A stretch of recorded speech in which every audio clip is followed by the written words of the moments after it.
What's up, my Central Unit? It's the Central Man here, so back again with another classic WWE pay-per-view review. So this time going to review WWE Night of Champions 2011 at the First Niagara Center. Right now it's called the KeyBank Center in Buffalo, New York. On the 18th of September 2011, the attendance for the show was 11,000. This show received about 161,000 pay-per-view buys, a downgrade than the 2010 Night of Champions show because that show received about 165,000 pay-per-view buys. The following year's Night of Champions show from 2012 did better because the main event of that show was CM Punk versus John Cena for the WWE Championship, and that show received about 189,000 pay-per-view buys. Michael Cole, Jerry the King Lawler, and Booker T on commentary. So, what's happening so far in WWE in 2011? This is the first pay-per-view after the end of the first brand split. This is the first pay-per-view after SummerSlam. Kevin Nash made his return at SummerSlam. Cost CM Punk the WWE Championship. Alberto Del Rio is the current WWE Champion at the time, cashing his Money in the Bank briefcase on Punk, become the fourth Hispanic wrestler to win the WWE Championship. I think the first one was Pedro Morales, Eddie Guerrero, Rey Mysterio not too long ago, who won the title on Raw in the finals of the WWE Championship tournament. Yeah, he dropped the belt to Cena the same night, and Del Rio is the fourth Hispanic wrestler to win the WWE Championship for now.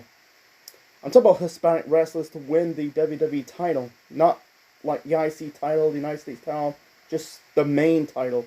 Anyway, so Triple H is the new COO of WWE. I think it's in kayfabe, because his real job title is Vice President of Talent Relations. I think Vince so far is the COO. I might be wrong about this. Anyway, speaking of Vince, Triple H relieved Vince of his duties. I know I should have said it in my review of SummerSlam 2011. Sorry, oops. I'm trying to recapping so far. So yeah, Triple H relieved Vince of his duties in kayfabe, and and this is the buzzwords of 2011 in WWE: conspiracy. I don't want to get into it, so I'm just recapping. So what's going on? So yeah, it's Del Rio's the new WWE champion, and conspiracy. Anyway, so the first match to kick off the show, we got the WWE Tag Team Championship match. We've got Air Boom, that is Kofi Kingston and Evan Bourne, aka the future Matt Sydal, defending the belts against Austin Truth, that is The Miz and R-Truth. I like Austin Truth's intro, their entrance, doing the USOC rap. I wish R-Truth, done it from the get-go instead of coming out, his voice says, "The truth shall set me free." I don't know, that's just me. Like I said, I'm not a big fan of R-Truth's Lil Jimmy gimmick, If you like it, more power to you, but I just never like it. I see more Truth. Truth is better off being this heel, hip-hop, rapper guy. Like Johnson did in 2003 to 2004. So the Usos did in not too long ago, really long time ago, 4 years ago, in recent years, in current WWE product. But R-Truth, he's just he's better off being. I think he's more like doing the hip hop more than he doing the little gym thing. That's just me. It gets really old. He had some moments, but it just got old.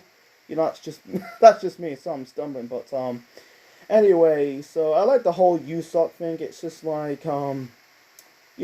it's funny, but it's just what it is. I feel like Awesome Truth is gaining momentum. They're formed in the summer. I think it's before SummerSlam, and this is the first match as a tag team. This is Miz first time in the tag team for the Miz since the days of Miz and Morrison. In the late 2000s. They broke up in 2009. But anyway, so the match between Air Boom and Awesome Truth. This was a good opener, back and forth. This is an action-packed opener. the ending was a bit screwy. So basically, the referees basically too much arguing about, really arguing at R-Truth. The Miz hit Evan Bourne with the Oh, by the way, Air Boom won the tag team titles from David Otunga and Michael McGillicuddy on an episode of Monday Night Raw. I think it's the Raw after SummerSlam, I think, to win the tag team titles. Because at this moment in time, the Nexus is officially no more because Punk was doing his own thing, you know, left the company, won the title again, and in this rivalry between Kevin Nash and Triple H. So yeah, Mason Ryan is, you know, got hurt. He came back in, I think, September, October time. So yeah, the Nexus was officially no more. You know, I forgot to mention this because, you know, this is the first tag team title defense for Air Boom since winning the tag team titles on Raw. Anyway, so back to the screwy finish. So basically, yeah, like this. So yeah, Miz hit Evan Bourne with the Skull Crusher finale. The referee still arguing with R-Truth, and by the time the referee did the 3 count, Evan Bourne kicked out 1. Miz got pissed off. I think he pushed the referee, and the match ended in disqualification. Air Boom won this match via disqualification and retained the tag team titles. So what the fuck? So yeah, Miz still got pissed off.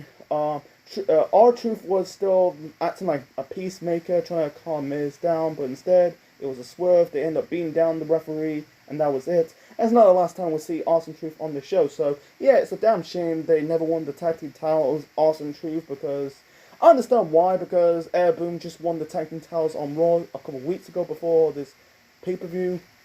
I understand. Yeah, it has to do with timing, why they never won the belts. You know, I think they missed an opportunity. You know, so yeah, not the last time we see Awesome Truth on the show. So let's move on to the next match. Before we get to the next match, I want to talk about one segment. I'm going to keep it short and simple. Yeah, Christian came out. He's not booked for a match on the show. Basically, he did the whole one more match chant. He talked shit towards the people from Buffalo. Says you never won the Super Bowl, never has, and he's referring to his 2 world title wins as winning the Super Bowl. What the hell? Whatever.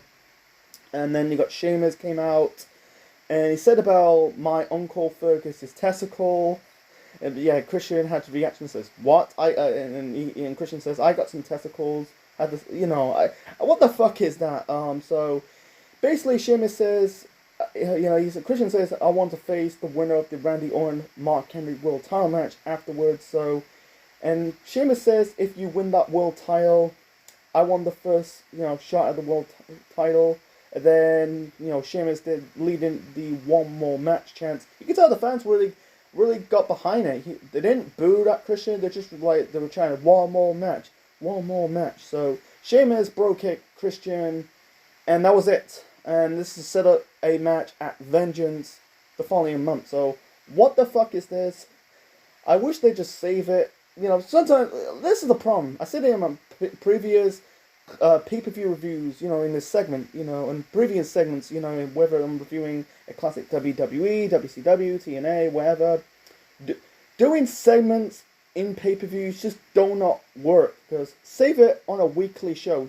This segment's better off on Raw or SmackDown, because at this moment in time, the brand split was no more.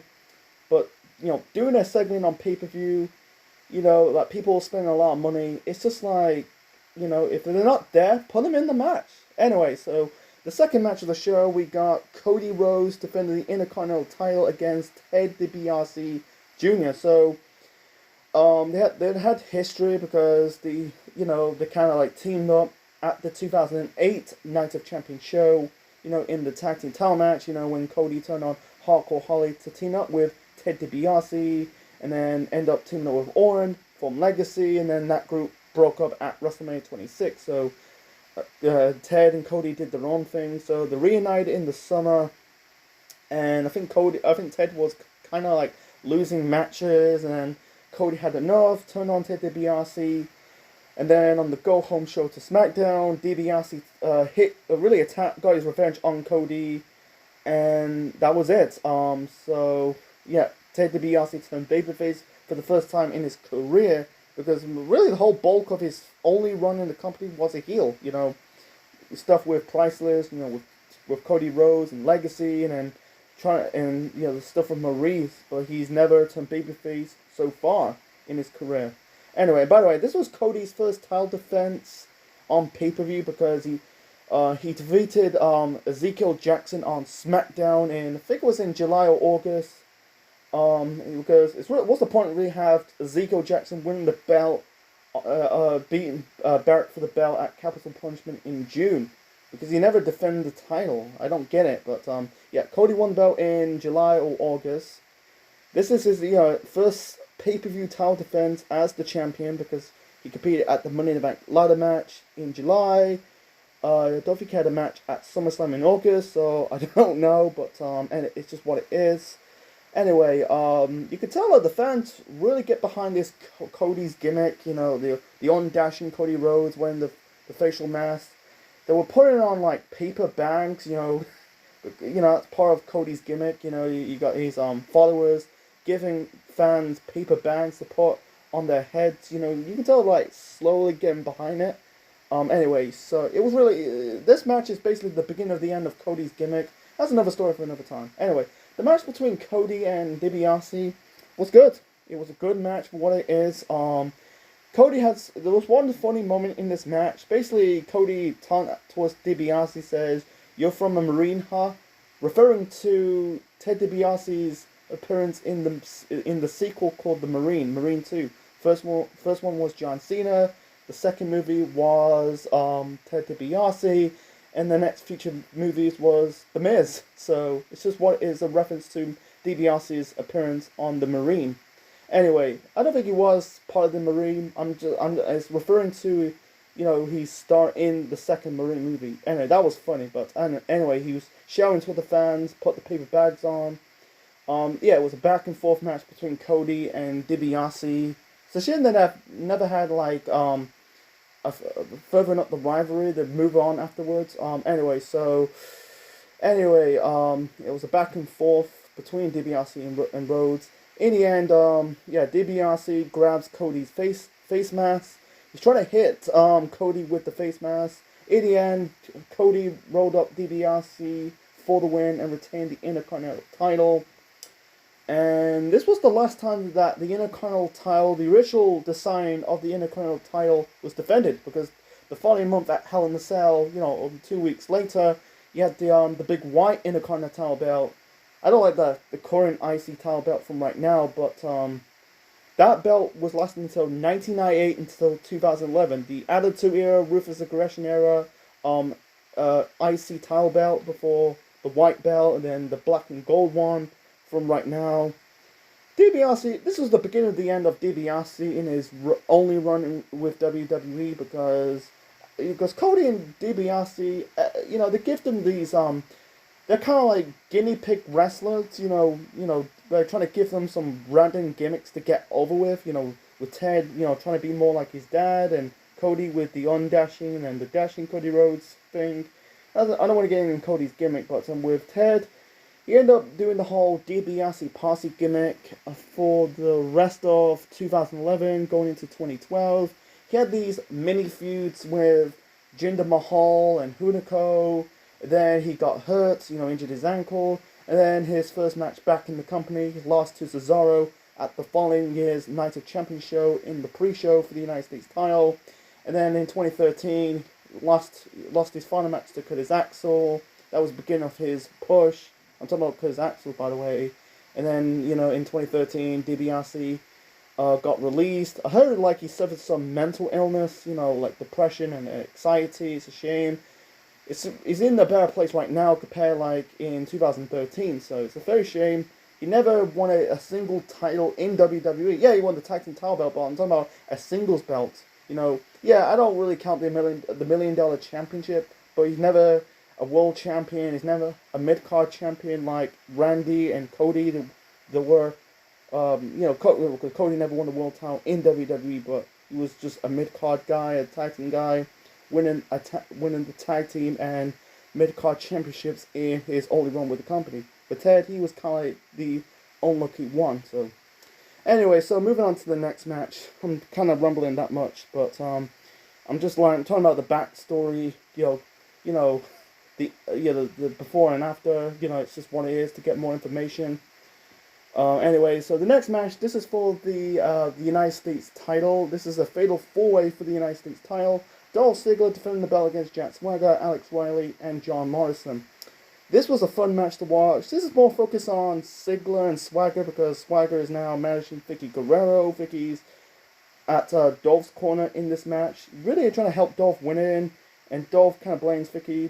You're trying to cost my match. It was like Riley trying to pin Morrison or Swagger, and Vicky got one of I think it was Swagger or Morrison's foot on the ropes, and then Dolph kind of shouted, "Vicky, you trying to cost my match?" Something like that. But anyway, you got some attention between Swagger and Ziggler because Swagger locking the ankle lock on Alex Riley.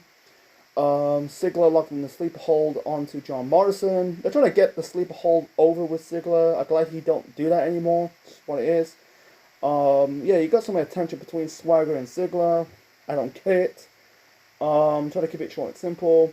I think Swagger kicked out Alex Riley's finisher. So it's a shame how A-Rai never got a big push. I don't want to get into it. In the end, Swagger hit the gut wrench powerbomb onto John Morrison. Ziggler throws Swagger out of the ring, pins Morrison for the win and retain the United States title.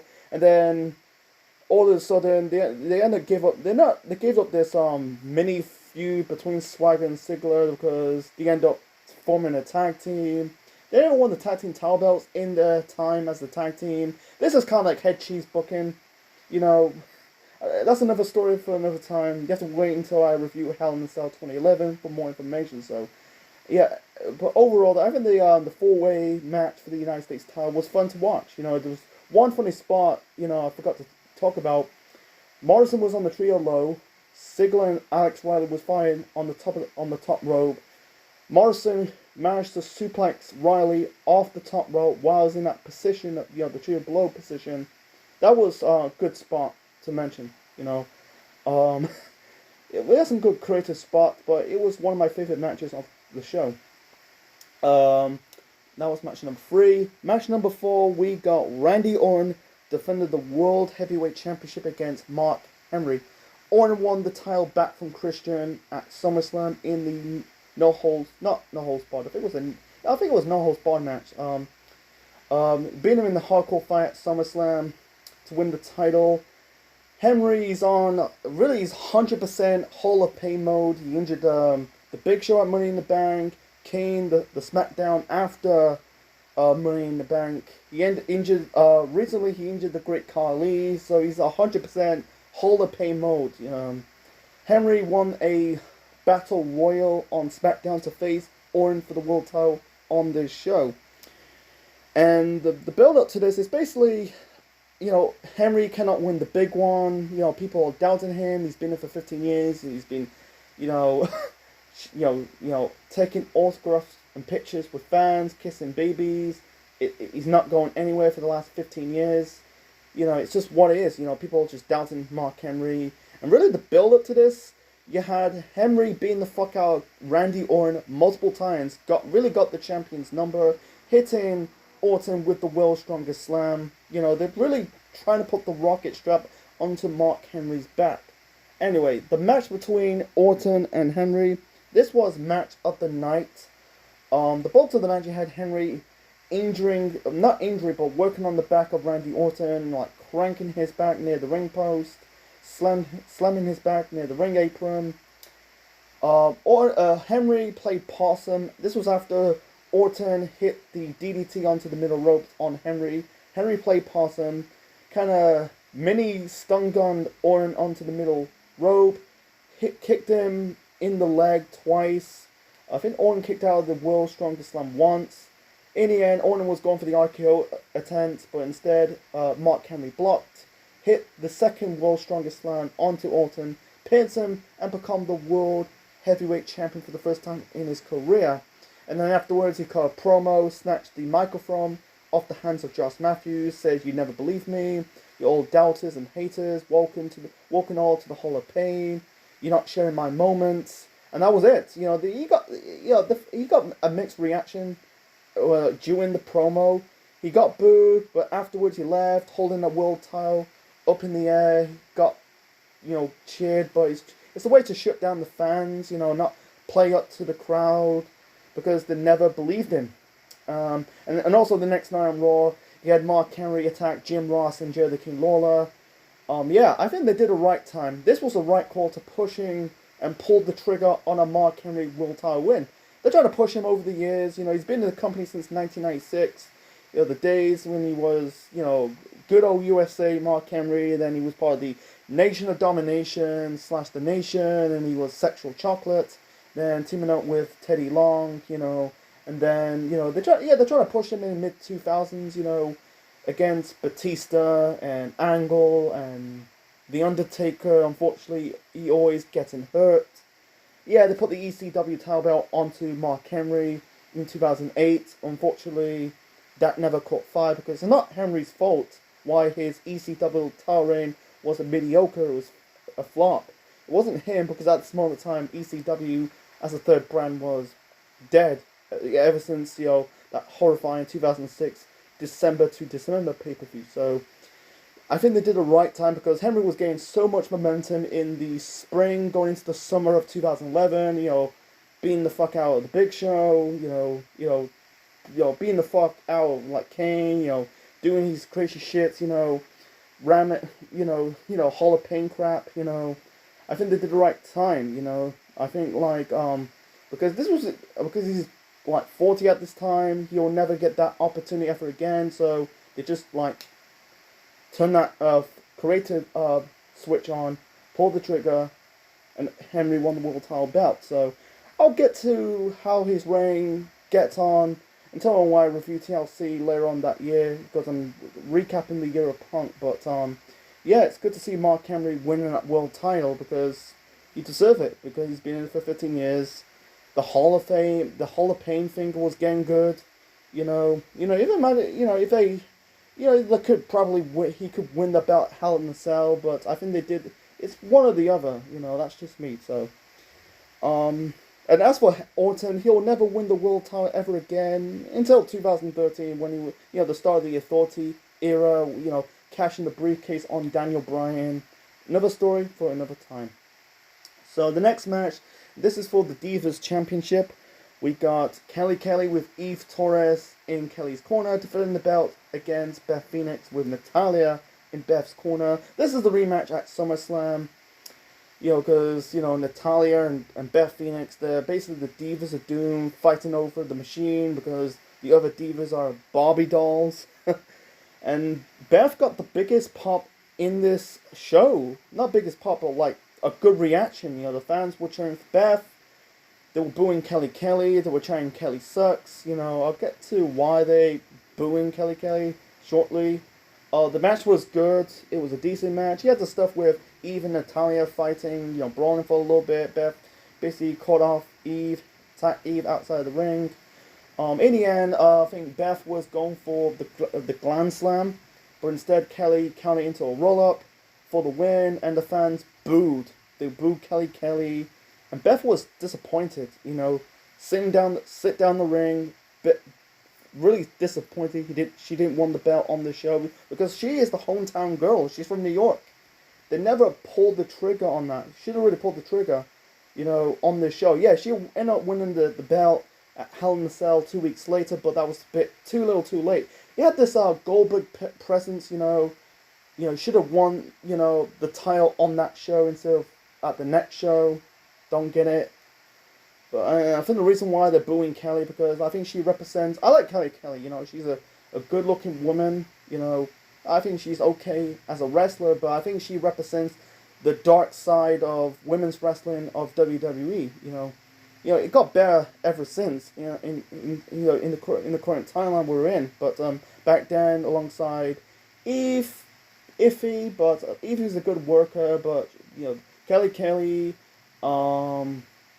The Bellas, they kind of represent the Alicia Fox, they represent the Barbie doll, tits and ass era of women's wrestling. Beth is not. Raging Against the Machine. So moving on to the next match. So the next match, this is for the WWE Championship. Alberto Del Rio defending the belt against John Cena. John Cena defeat Punk on Raw to face Del Rio on the show for the championship. Like I said, Del Rio won the title after cashing the briefcase on Punk after attacked by Kevin Nash.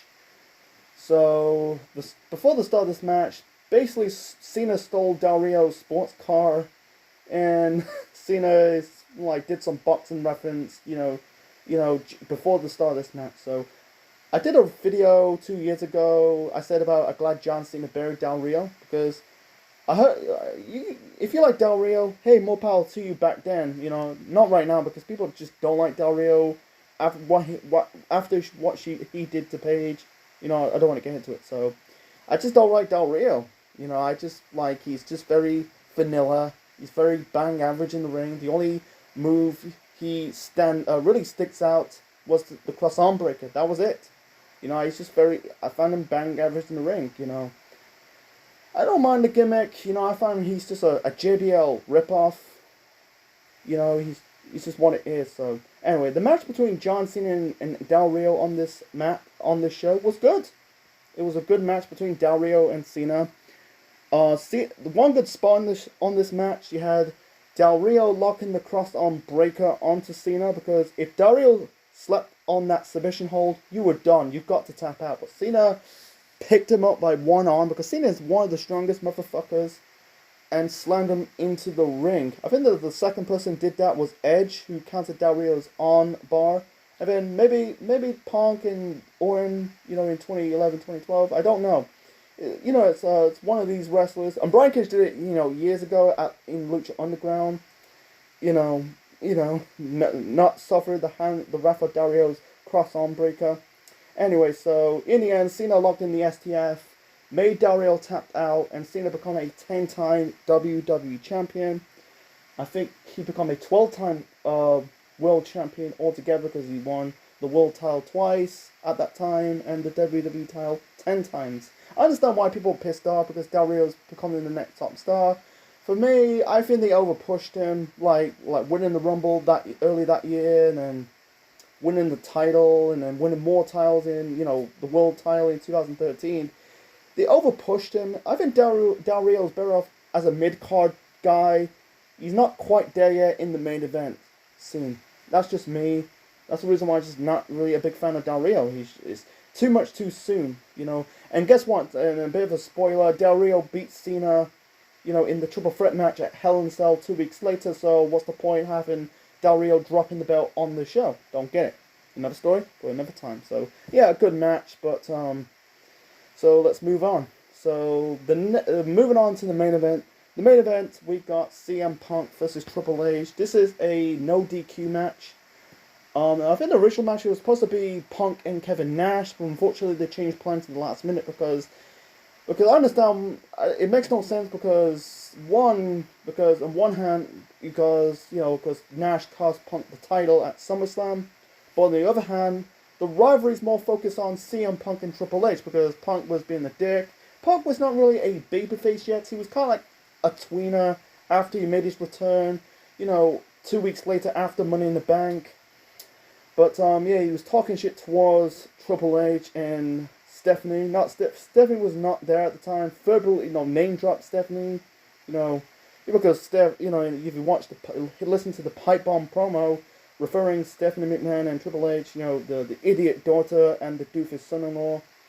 The segments between Triple H and CM Punk was good. The SmackDown Super Show and the Go Home Show was good. Yeah, on the Go Home Show, someone cut Punk's mic during his promo. I don't know who did it. There was no follow-up to this, People say it's John Laurinaitis, but no, I don't know who did that, Conspiracy, because Triple H was forming this conspiracy. I don't want to get into it, And because, and by the way, Triple H lose this match, he will resign as COO. Oh, and they backed himself in the corner. I'll get to that later on. So the first half of the match was good. It was good, the brawling. I like the brawling, fight through the crowd, Punk did like the DDT, not DDT, but the flying elbow onto Triple H on the announce table. That was good. But the second half, it got way overbooked. Yeah, Awesome Truth came out, beat down CM Punk and Triple H because he doesn't want Triple H to become COO any longer.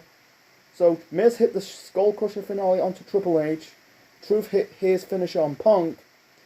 Punk kicked out the pedigree attempt. Not pedigree, but the Skull Crushing finale attempt by the Miz, trying to want Triple H out of a job. And then minutes later, when Punk hit the GTS onto Triple H, R-Truth pulled Punk out of the ring. So what's the point?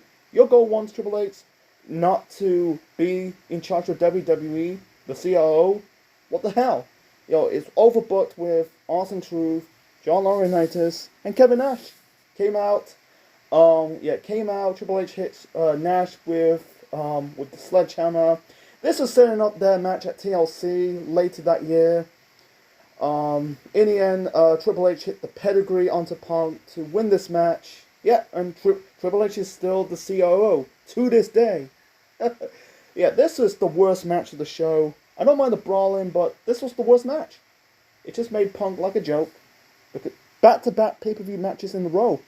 Back-to-back matches in a row because he lost to Del Rio at SummerSlam after he defeats Cena for the title on the same night. And then he went on to lose to Triple H on this show. I don't know the reason why Triple H have to get his win back because he lost to The Undertaker at WrestleMania early that year. So it's whatever. And also they backed themselves in the corner because for one, you don't want to like Punk to lose, but at the same time, why you add to the last minute? You need to resign a CEO of the WWE. Because at this moment in time, Triple H is not a full-time wrestler.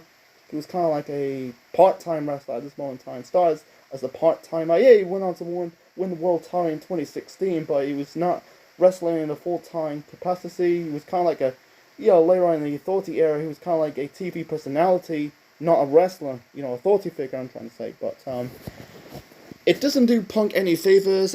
No one got over in this main event. And by the way, the next night on Raw, Triple H fired both The Miz and R-Truth, and this was probably set up the tag team match at Vengeance. So, so I'm not gonna talk about when I review Hell in a Cell 2011. So I'm just saying it right now. So, anyway, so my final rating for WWE Night of Champions 2011, I'm gonna give it a 7 out of 10.